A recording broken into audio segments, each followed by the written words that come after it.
It's Friday. It's exactly 10:30am. At exactly 10:48am, I reach the cafe. The cafe is right across the road from the park. This is how it happens. I will walk in. I will take the first available table, starting from the top left-hand corner and proceeding around the room and inwards in a clockwise direction. I sit. I order a hot chocolate with 2 marshmallows and a slice of orange cake. It takes between 3 and 7 minutes for Cheryl to bring my order, depending on the number of people in the cafe, and she says, "Here you go, love. You enjoy that." I do enjoy it.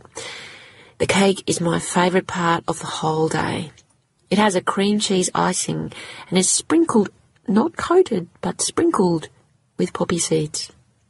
First, I count them. Then this number of seeds is the number of bites I must take to eat the piece of cake. Anywhere between 20 and 30 is no hardship. I generally take small bites while I sit here drinking my chocolate. More than 30 is a large number of bites, and once there was an incredible 92 poppy seeds and I virtually had to eat the cake crumb by crumb. That's how it's supposed to go. But today, when I walk into the cafe at 10:48am, there are no spare tables. Full. Every one of them full. No table, no table, no table. There's always a table. I breathe quicker, but I'm not getting enough air. If I can't sit, I can't order my cake and chocolate, and if I don't order my cake, I won't be able to count the poppy seeds and know how many bites to take, and if I don't eat my cake, I won't finish my cake, and then how will I know when to go home? I begin to feel cramps in my abdomen. Perhaps this is cholera. That's when I see him, the man from the supermarket. There's an empty seat at his table. He waves like he's in grade 3. Everybody has those times when it all becomes a bit overwhelming.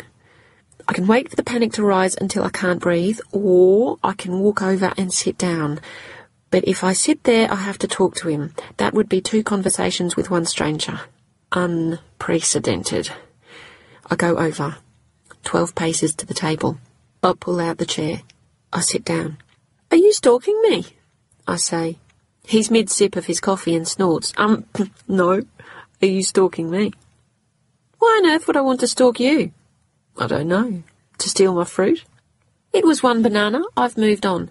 "So have I. Really, it's nice to see you again." Cheryl appears at my shoulder. "What'll you have, love?" "1 hot chocolate with 2 marshmallows and a piece of orange cake, please." "No orange cake today, love. How about a nice piece of lemon tart?" "Don't panic, don't panic, don't panic."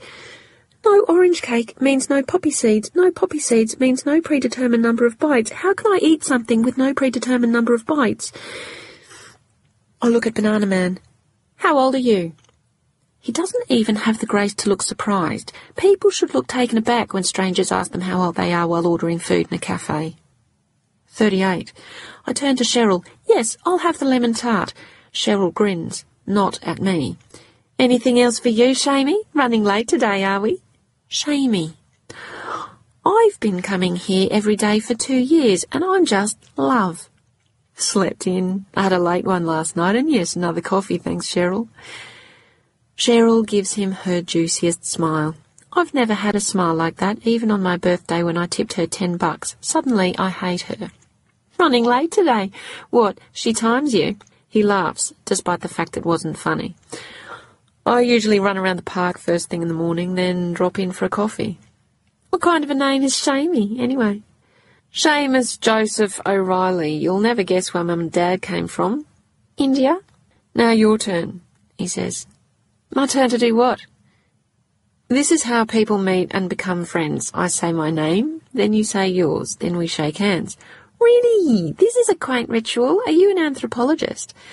My orange cake arrives. It looks suspiciously like lemon tart, but I can ignore that. Much harder will be eating it in 38 bites. I've chosen a difficult task here. It's a shame he wasn't 14. I start by dividing the slice lengthways down the middle from the point to the crust. The 2 pieces that I now have at the crust end I divide lengthways again. Then each of these I divide into 3. This gives me 12 pieces at the pointy end. Now for the crust end. I need 26 here, which won't be easy. I divide each of the 2 pieces at the crust end lengthwise into 3. So far so good. 6. I divide each one of these into 4, crossways. 24. Then I peel the short crust pastry away from the filling of the 2 top corners on the outside of the slice. Eureka! 38. I eat piece number 1. The whole time he's watching me. His eyelashes are inordinately long. No, I'm not an anthropologist. Are you a surgeon? He's still smiling. Grace Vandenberg. At the moment I'm resting between assignments and considering my career options, with assistance from the generous taxpayer. Up to piece 6 now. I work at the Kino, in the box office. Oh, behind the counter, in a cinema. 2 large popcorns, please. That sounds exciting. I don't mind it. I love movies. Down to my last 2 pieces now. I stand up. The tart is finished. The chocolate is only half drunk, but I can leave it. The chocolate isn't actually part of it. Okay, well, thanks for the seat. I put my $9.40 on the table, exact change. I might see you around. He stands. I'm 2 steps away when he speaks. When? What? When might he see me around? I can't predict when you'll next need a banana or a seat, so I'm not sure when I'll see you again. This makes me smile. I can't help it. I can't speak for a moment. Look, Grace, I know you don't know me, and I don't know you, but there's a great Italian place up on High Street. We could have dinner tomorrow night. Are you implying I'd be free tomorrow night with such little notice? Sunday night? Busy, teleconference. Monday night? Finishing Ulysses. Tuesday? Washing my hair. Grace Vandenberg, I love a challenge, but this is ridiculous. I sigh. Best get it over with. I tend to cut my food into little pieces. I noticed. This means I'm not always scintillating dinner company.